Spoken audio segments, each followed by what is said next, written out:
Well, let's see here. I think what we have to do is think in terms of the exhaustion of our own cultural forms. I mean, that's what we're living through, is a global dying created by the exhaustion of our cultural forms and the vitality of the cultural forms that we see in these so-called primitive, I call them pre-literate, people. As Nicole pointed out, they have nothing. But what they seem to have that we cannot seem to get a grip on is a kind of dynamic equilibrium with their environment and peace of mind in the felt experience of the moment. These are the two things we don't have. As a society, we cannot seem to make peace with nature. As human beings, as individuals, it's very hard for us to be at peace with ourselves. I mean, I consider my own life the search for peace of mind. Forget enlightenment, forget shunyata, all this stuff. Just a little peace of mind would be a tremendous boon as far as I can see.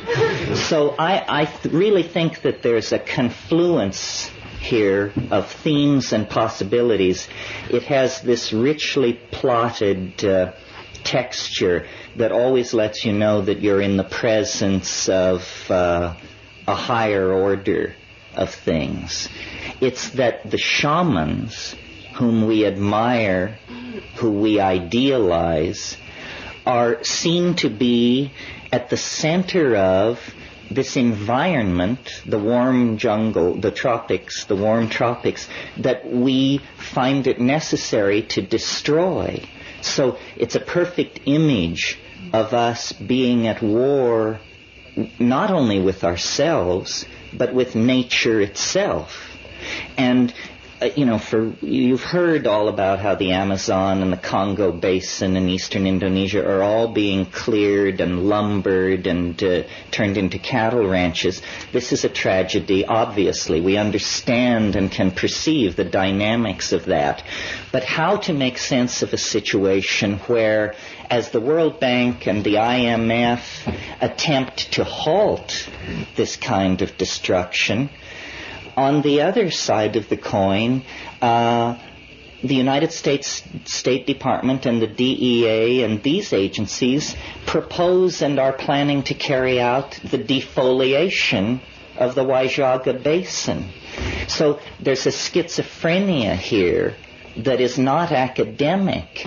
I mean, are we trying to get the patient well, or are we pulling the plugs one by one? We seem to be acting in both dimensions simultaneously. And I think it's because we have not in this culture awakened to the depth of the crisis that surrounds us. There's a lot of kind of self-congratulatory backslapping going around these days over the fact that communists everywhere are in hot water and have to admit that they did it wrong. And this gives a lot of satisfaction to people who feel that that means we did it right. Mm-hmm. We didn't do it right. They did it wrong and now admit they did it wrong. We do it wrong and have yet to even raise the possibility of turning away from what we are doing. The internal contradictions of Marxism were based on a false definition of what people are. People do not respond to central planning, hortatory propaganda, and stereotyping. Neither do people respond to an ethos of self-denial or a view of human beings that denies the fact that we have certain itches which must be scratched. So, I think that the collapse of Marxism is only the collapse of the outer edge of the societal and civilizing assumptions that we have made. After all, Marxism is nothing more than the millenarian retread of Christian millenarianism. And so is modern science, yet another secular retread of Christian millenarianism. So our culture is in trouble. Not trouble. We are at a terminal crisis, a bifurcation that it can only go one of two ways. Horror beyond your wildest imagination, or breakthrough to dignity, decency, community, and caring beyond your wildest imagination. Now, where do you look for models? Where do you go? The answer is so obvious. You go to nature. Nature has been playing this game for 3 billion years on this planet. We have been playing the game, we, the apostles of Christian scientism, for about 2,000 years. Nature has an economy, an elegance, a style that if we could but emulate it, we could rise out of the rubble that we are making of the planet. You know, it was the geographer Carl Sauer who said, man found the planet a climaxed primeval forest. He, and notice the gender here, he will leave the planet a weedy lot. A weedy lot. Well, now this is a metaphor where you change climaxed rainforest for weeds, but it's also true. By clearing land, we promote the kind of plant evolution that stresses very rapid seed production and annular cycles of growth. In other words, weeds. And this tendency to find perfection and then to leave rubble in our wake has haunted us for the past 3,000 or 4,000 years of our history. Now, with the ozone shield disappearing, with acid rain falling on the earth that can melt blocks of marble, with the CO2 levels rising, with the levels of strontium and chlorofluorocarbons, and you know the litany, we have now one last chance to fish or cut bait. And the place where nature has provided the models for how to respond to this situation is the climaxed rainforest. Only the climaxed tropical rainforest has the kind of complexity of signal transfer, movement of nutritional materials, movement of electromagnetic radiation that we find in the modern city. It is a cliche of modernity that the city is a jungle. The problem is it isn't jungle enough. And I think it's the task of the new shamans to take the metaphor of the jungle, which is a metaphor of tremendous wealth, tremendous variety, a tremendous outpouring of form and of energy and of potential fulfillment of various bifurcation patterns of flow, to take that and enrich our own lives with it. And the way this is done is by empowering the presence of experience. The main thing that you get with these so-called primitive, pre-literate people, and with people like Nicole, who have spent time in this situation, is they are in the moment. They know how to have fun. They know how to work. They know how to live. And the reason they understand this is because they are focused within the confines of the felt presence of experience. They do not live by abstraction. And abstraction is the knife poised at our hearts. We are so much the victims of abstraction that with the earth in flames, we can barely rouse ourselves to wander across the room and look at the thermostat. That's the level of disimpassioning that abstraction has laid upon us. Well, hopefully this weekend there will be passion. There will be an effort wherever there is abstraction to drag it down into the felt presence of the moment. I think basically what we are a kind of green anarchy. an effort to revivify social forms that have been atrophied in the West at least since the destruction of Eleusis, probably in most places thousands of years before that. This is our last chance. I have done the best I could in terms of trying to sift through all these options and, as a communicator, offer the best way out. And, I could only do my best. And so that's what you get. I can't preach scientism because I don't believe in it. I can't preach Buddhism because I can't understand it. The only thing I can preach is the felt presence of immediate experience, which for me came through the psychedelics, which are not drugs, but plants. It's a perversion of language to try and derail this thing into talk of drugs. There are spirits in the natural world that come to us in this way.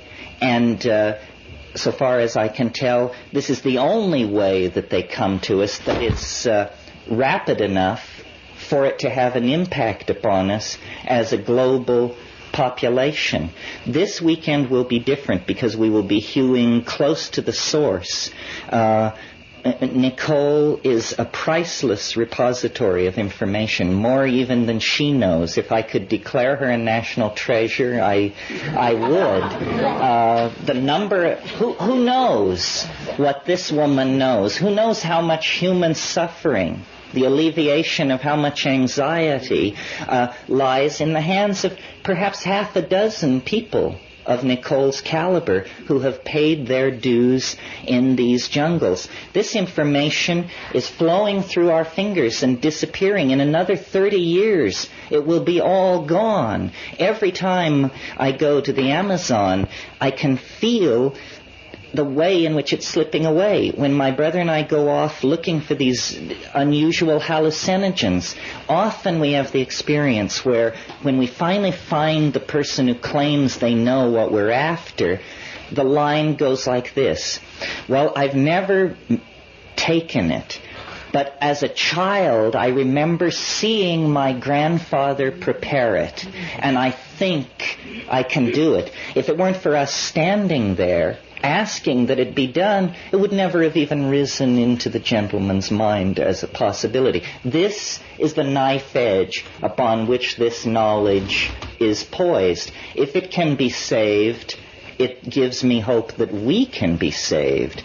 If we can't save this kind of knowledge, we cannot save ourselves, because this kind of knowledge is ourselves. Culture is a garment which you put on. Medical systems are pieces of jewelry which you wrap around your throat or neck. Religious ideals are like objects which you push through pierced nostrils and earlobes.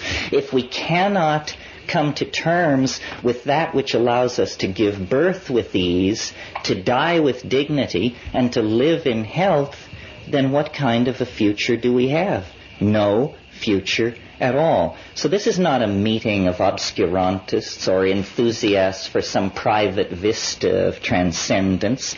This is a meeting of political activists, people who are socially committed to themselves, to each other, to the larger idea of community, and who understand that when you talk about Gaia, it's only an abstraction unless you talk about plants. The division between the masculine and the feminine is only trivially a difference between men and women. It is fundamentally a division between plants and animals. Plants are the enveloping feminine matrix of control and refurbishment. Animals are something invented by plants to move seeds around. An extremely yang solution to a peculiar problem which they faced. So the archaic revival, if it means anything, it means reconnecting the Gaian mind, which is a vegetable mind, a feminine, enfolding, boundary-dissolving, planetary mind that is not an abstraction, not a stereotype, not something used to create hortatory propaganda, but a living, breathing reality, a reality which is the only thing which stands between us and Armageddon. History is a kind of horrified realization that something has been lost, that there is an itch hard to scratch in the civilized context, that we have, out of fear, really, descended into patterns of domination of each other, of the environment, of our children, of our social relations with exogamous groups. We have descended into a dominator pattern that is basically based on clutching, on fear. And I'm sure most of you have heard me argue that this is the consequence of ceasing basically to do enough hallucinogens in the diet.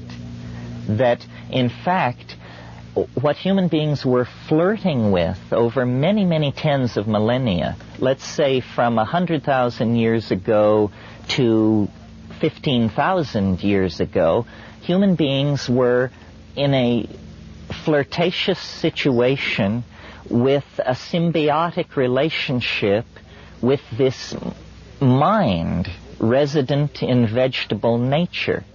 Now, you all know that what classic symbiosis is in biology.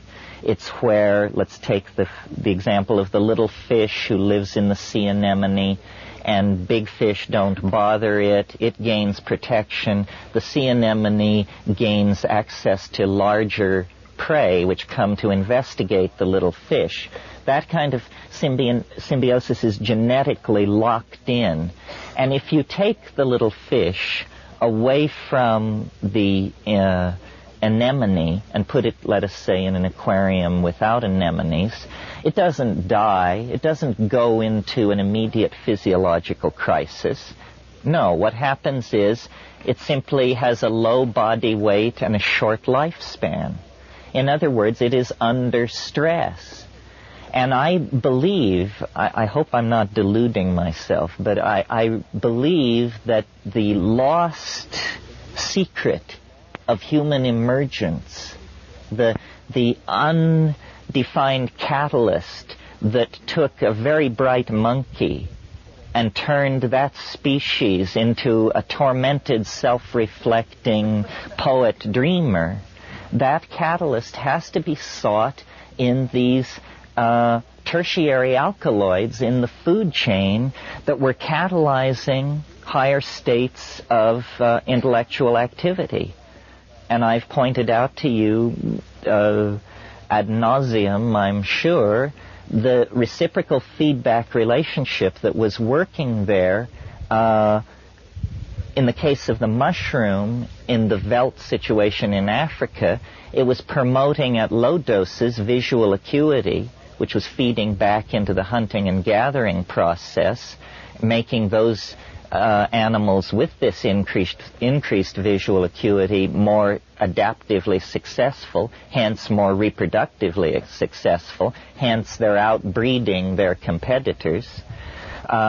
At higher doses, psilocybin actually causes a generalized arousal, which includes sexual arousal. Again, it becomes a catalyst for increased reproductive success. More instances of copulation in a situation like that lead to more successful births of those into family structures where the alkaloid has been accepted into the food chain. Well, this would be only an obscure topic of interest to primatologists were it not for the fact that it is a crisis in consciousness which confronts us globally. Consciousness is the commodity that if we do not have enough of it, do not produce it fast enough, then the momentum of the processes we set in motion in our ignorance is going to sterilize the planet and do us all in. So we have to have consciousness. Well, then you look at the smorgasbord of ethnographic possibilities and you discover this institution of shamanism. It is the institution of planner, of visionary, of manager, of large system coordinator. That's what it's about. You call it magic on one level, you call it curing, you call it folk psychiatry, or weather prediction. Shamans have been involved in all of these things. But as Nicole made so eloquently the point last night, to these deep forest people, it is ordinary. It is ordinary. They live in a different cultural dimension than we do. Dimensions which to us are completely value dark are to them completely transparent. And dimensions which to us are extremely rich and complex, the inner world of the nucleus of the atom, let us say, are for them totally value dark. They don't even cognize the possibility of asking the question. But nevertheless, the specialization in these various domains is not something where one is as good as another. Consciousness is the domain of immediate experience. How are we going to save this planet? How are we going to take the lethal cascade of toxic, technological, and ignorance-producing habits that are loose on this planet and channel them toward some kind of a sane and livable world? Well, the answer is emerging in culture out of the collectivity of global consciousness. It is what I call the archaic revival. It is this very large turnover in the mass mind. Some people call it a paradigm shift. It's an effort to recover the sensory ratios, the feelings, and the attitudes of 15 to 20,000 years ago, before fear, before ego, before male dominance, before hierarchy, hoarding, warfare, propaganda, child abuse, all of these things.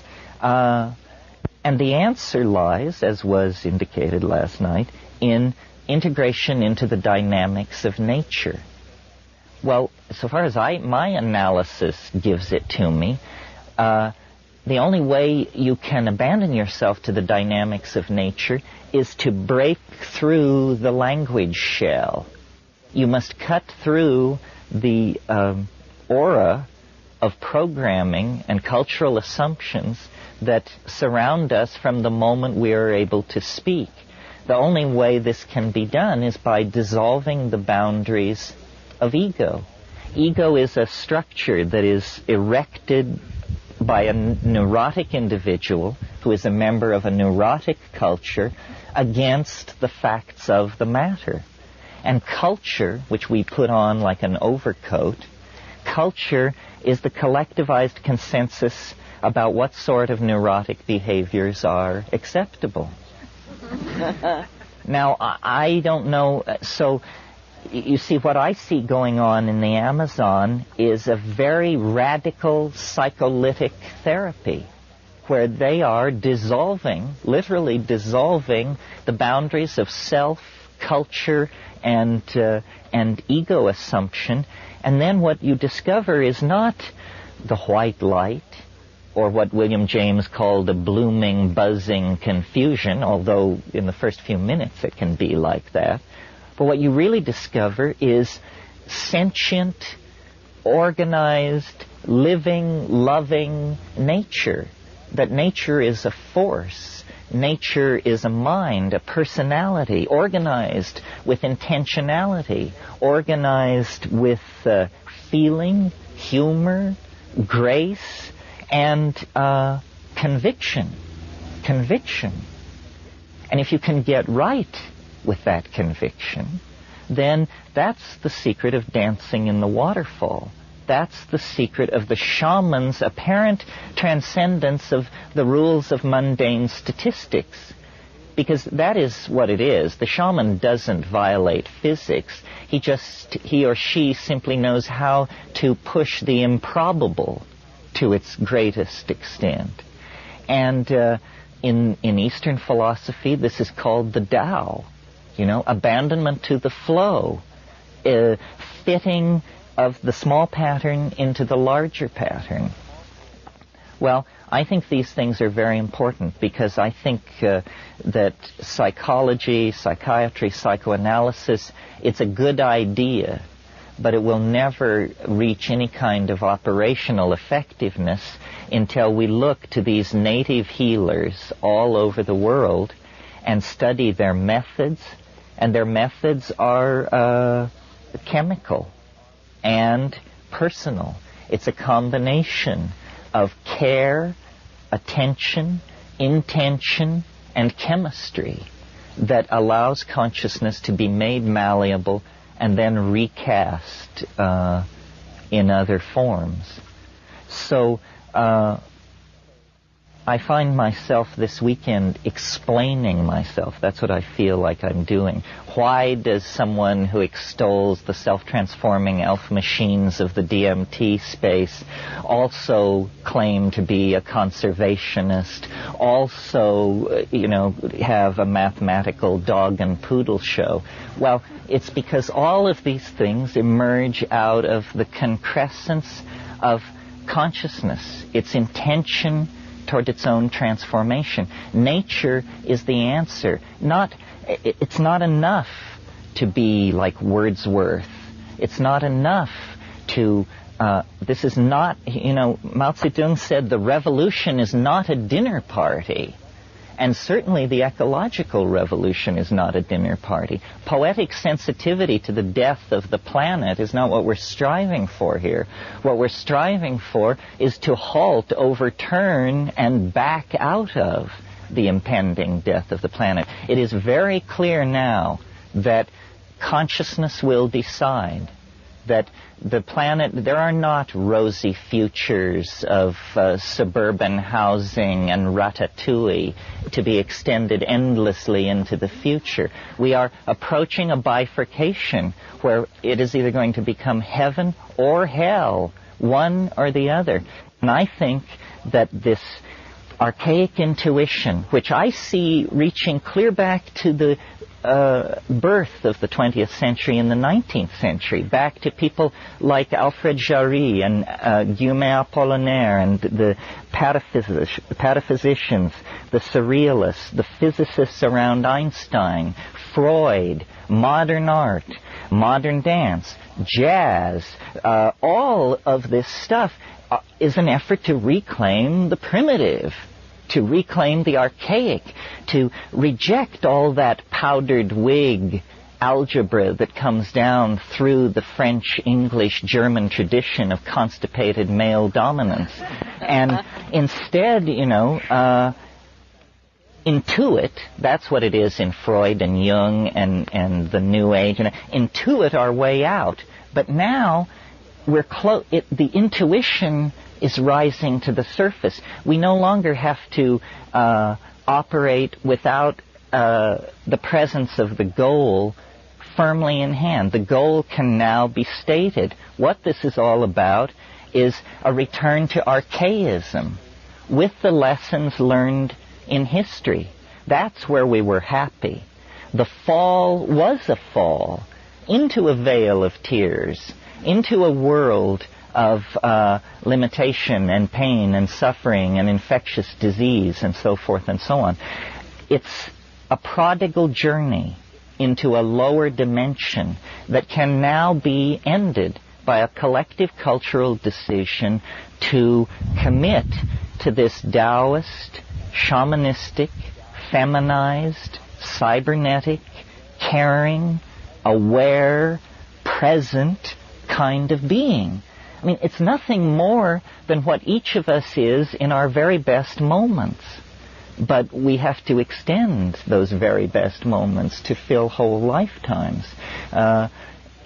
Think of the number of people who suffered and died that we could sit under this tree this morning. I mean, in the last million years, 9 times the glaciers have ground south from the poles, freezing the world into ice and confining human populations to subtropical valleys and the warm tropics.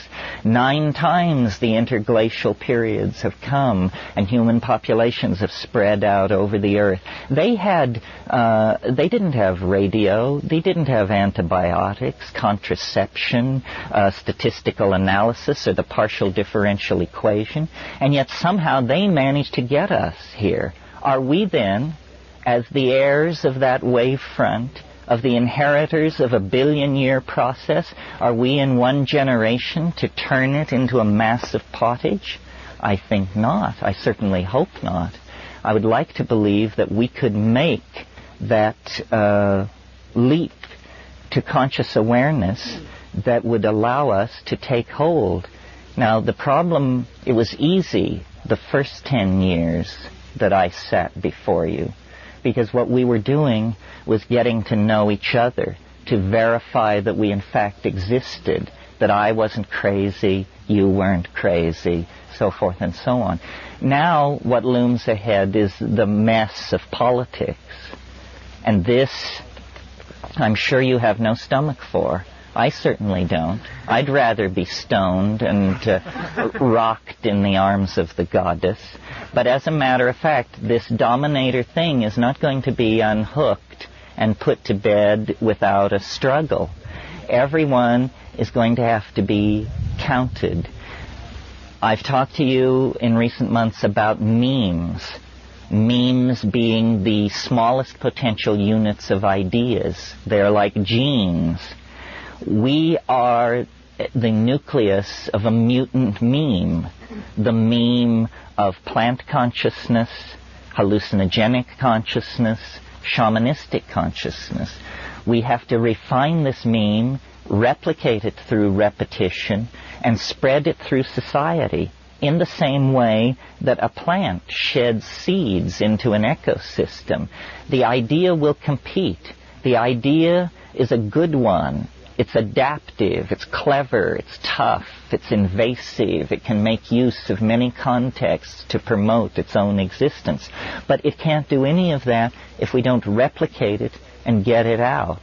So I see these kinds of meetings as an opportunity for building community, as an opportunity for people to look around themselves and connect with the other people who are here. We cannot be told from the rest of the population unless we self-select and gather together at a single point in space and time. When we do that, we recognize each other.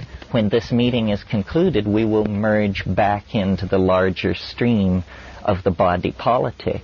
But carrying this meme of the Gaian resurgence, the Gailanic wave that must come.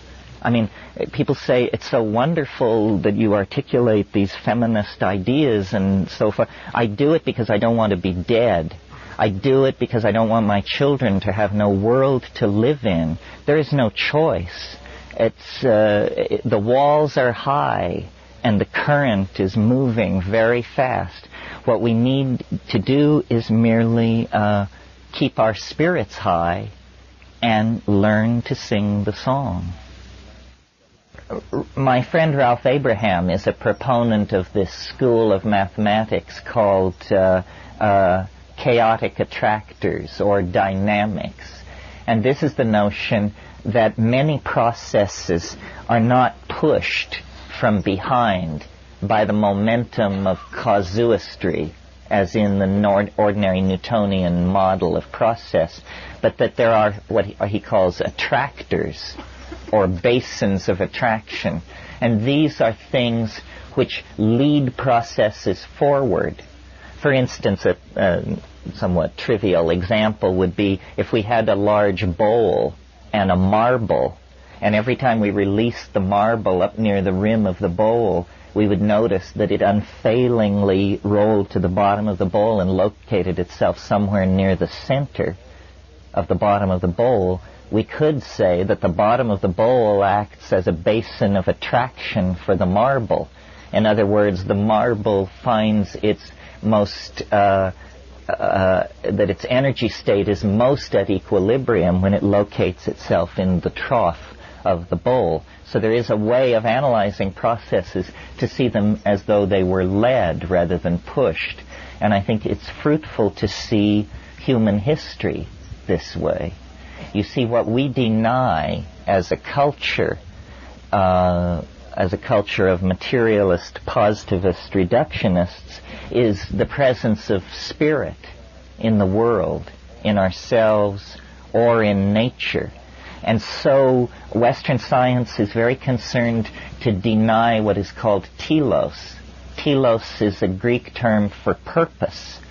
Purpose. The same idea as the attractor that I was trying. If you have a target, if you're driving a car toward a goal, the goal is your telos. It decides how you will steer the car.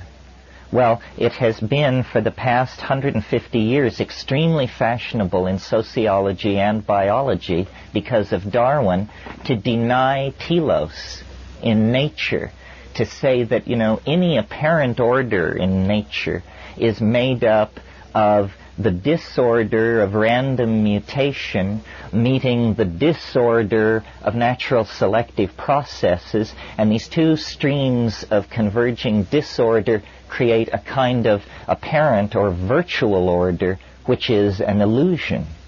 This is the orthodox theory. And when you take this Darwinism and put it into historical theory of human processes in time, you get the modern position in academic philosophy about history, which is that it is, and the official phrase is, trendlessly fluctuating. That's what we are asked to believe we are embedded in, a 10,000-year-old process of trendless fluctuation. In mathematics, this is called a random walk. It means you just go over here a few steps, and then you go this way, and then you go back. You're like a drunk, lurching around in this phase space. And this is the highest vision of human purpose that the reductionist vision can offer. Well, what the intuition of religion is, especially Western religion, and I wouldn't even bother to mention it, except that it also is the strong intuition of a lot of psychedelic experience, that there is some kind of attractor in the historical phase space.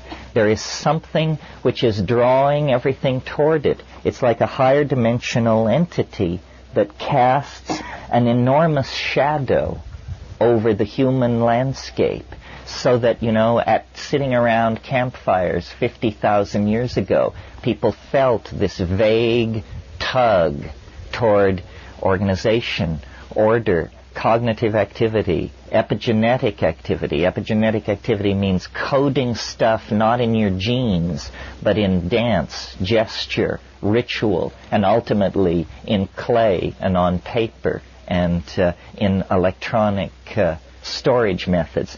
This proliferation of complexity is a response to and an anticipation of this transcendental object at the end of historical process. You see, if it weren't for our presence on this planet, even modern science at its present primitive state could give a fairly good accounting of what's going on, that out of complex polymers arose super complex polymers which were self-replicating, and that was life, and then you have an animal population. But the fly in the ointment of this rational model of reality is ourselves. We are clearly imbued with a higher dimension, which we call spirit, in a way that ordinary matter, when imbued with a higher dimension, is called life. In other words, we represent a different ontological level in the career of organization, because we hope, we despair, we plan, we remember, and we misremember. We lie, we fabricate, we delude ourselves and other people. All of these things are uniquely human functions. Well, I think that shamanism which is the focus of our concern here, is a kind of anticipating of the whole pattern. And that this is really the way to think about shamanism when thinking of it as a force that can steady and complete an individual human life. The shamans are not in history in the same way that we are. By having access to this higher dimension that they go to in their trance states and their states of intoxication, they gain a fractal overview on process, on life. I mean, after all, isn't that what we mean by wisdom? Wisdom is understanding how things really work, how they really work. Love affairs, the raising of children, the managing of corporations, the prosecution of wars. How do these things really work?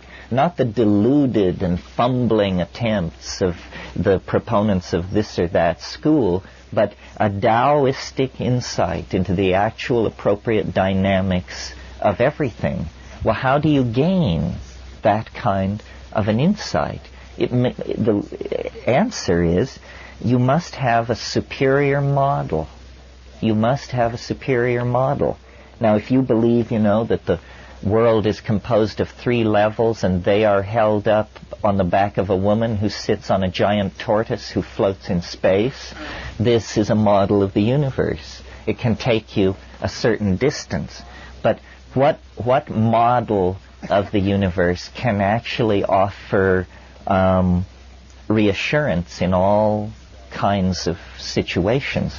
Well, strangely enough, I think that these models come from the frontiers of mathematics, that it is not mere coincidence that the storms of visionary hallucination that the shaman encounters are very much like the storms of form and color that are spewed out of a Cray 3 supercomputer when it conducts 1,000 iterations per second inside the Julius set or the Mandelbrot set or one of these other compound complex mathematical objects that we are beginning to see.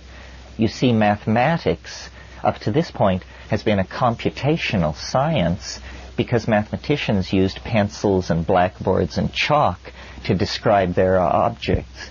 And consequently, an excruciatingly difficult vocabulary kept most people from appreciating what mathematics was about.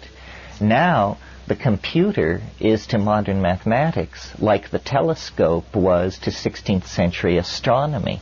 The computer becomes a window into domains of hyper-complex computability that previously could barely even be conceived, but that now, at a rate of millions approaching billions of iterations per second, Ralph works on the MMPP machine, the multiple parallel processing machine at Goddard Space Flight Center. It does 800 megaflops per second, 800 million floating point decimal calculations per second.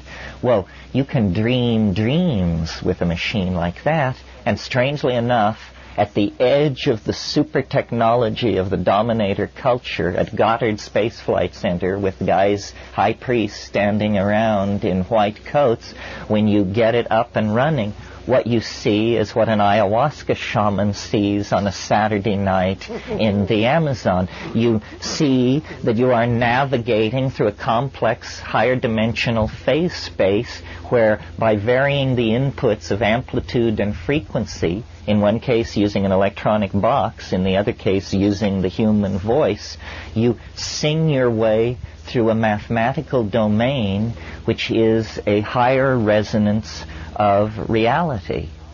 And you learn how the world really works, how things happen. Well, how the hell do they happen? Well, on the simplest level, they happen like this.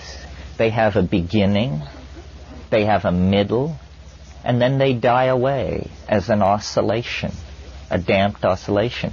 Now, this simple truth to which we all nod assent is, in fact, the hardest thing, the hardest swallow there is for the dominator ego and the dominator personality. Because what this simple truth says, things come into being, they achieve their inflorescence and they fade away, is, as Heraclitus put it, pantitreia, all flows. Nothing lasts. Nothing is saved. And this is, our glory and our agony. That, the people we love and the people we hate are swept away by time. Empires, dynasties, continents are swept away by time. And yet our search for security is cast in the dominator culture as a search for permanence. I want to buy a house. I'd like to get my trust fund functioning a little better. I'd like to pay off X, Y, and Z. A search for permanence. So what you do when you do that is you set yourself at war against the cosmos, which is a heroic stance if you're trying to produce Melvillian opera out of your life. Ahab says in Moby Dick, he's talking to his first mate Starbuck, who signifies Christian right reason, and he says, he's raving about going after the whale, and he says, we'll chase it over both sides of earth and round perdition's flame. And Starbuck says, to seek revenge on a dumb brute seems blasphemy. And he says, blasphemy, Starbuck? Speak not to me of blasphemy. I would strike out the sun if it insulted me. For could it do that, then could I do the other, since there is ever a sort of fair play. Well, this is locker room talk.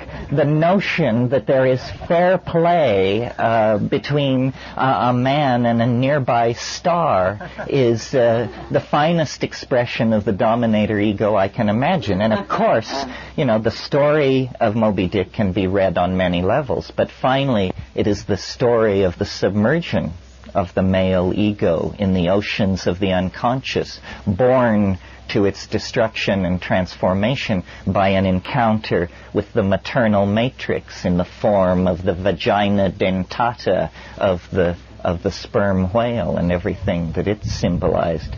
So I don't think we want to go that way. I don't think we want to set ourselves up as the crusaders for permanence. But that means softening to the fact of the flow and of the impermanence. Nicole has made the point very eloquently that these people in the Amazon have nothing. The wonderful thing about the Amazon is that nothing lasts. Nothing is worth having. I mean, a book, forget it. Clothing, houses, everything is just swept away by the incessant recycling of material. So all that is permanent are values. Personality, strength, honesty, decency, dignity. These are things which can be erected against the flow and have some hope of permanence. So I think, shamanism is permission to transcend anxiety by accepting the transience of all form. And this is a truth of the universe that cannot be ignored. So once it is integrated, then it's as though resistance in the electrical circuits that surround your integration into the world begins to fall. You accept that the present moment is the richest apex of being, that on the downside back into the past, it shades off into memory and its vagaries. In the future, it shades off into a series of adumbrations and anticipations. I think that the shaman's gain this tremendous authenticity that you feel in their presence, the good ones, because they have seen the end. They have a model of how process happens, and so they don't push and they don't clutch, and then energy flows through them. And our civilization has to learn this. I think I said at one point in this weekend, only Gorbachev is taking the position that we did it wrong and that we need to deconstruct. And yet every society did it wrong. We all did it wrong. Capitalism, it's wonderful that you can get a safety pin at 4 a.m. within a half mile of anywhere in the United States, and I'm sure the Russians wish they had it so good. But is that the be-all and the end-all of cultural values, that you can walk the fluorescent-lit aisles of Kmart and congratulate yourself that whether it be gas can, sanitary napkin, or whatever, it's there waiting for you? I don't think so. I think that we have built in the termination of our world just as surely as the Marxist world built in a tripwire into its social mechanism. It's just that we're going to have to pay the piper more downstream. If we descend into the dominator metaphor and play its game, we're probably going to be snookered, because they've had a long, long time to figure out all the angles. What I find myself more and more leaning to is sharing the meme of the irrelevance of conservative institutions. History is not a process for which you ask permission. History is just something you make, and then other people pick up the pieces. Henry David Thoreau understood this very well when he wrote his famous treatise on civil disobedience. The growth of culture is something that comes out of the animal body. Rousseau called it the general will. Man proposes and God disposes. But in the realm of civil polity, the people dispose, and government is allowed to propose, but that's all. And now what we are involved in, really, is a debate about human nature. Who are we? What are we? The French cartoonist Mobius put it very well in his book, where he asked the question, is man good? This is what we're going to find out. And my feeling is that it isn't decided yet. That it is, H.G. Wells called history a race between education and disaster. Well, they're in the home stretch, neck and neck. It's clearly going to be a photo finish. But there is a responsibility on everyone who sees this to communicate it to other people and to act upon it.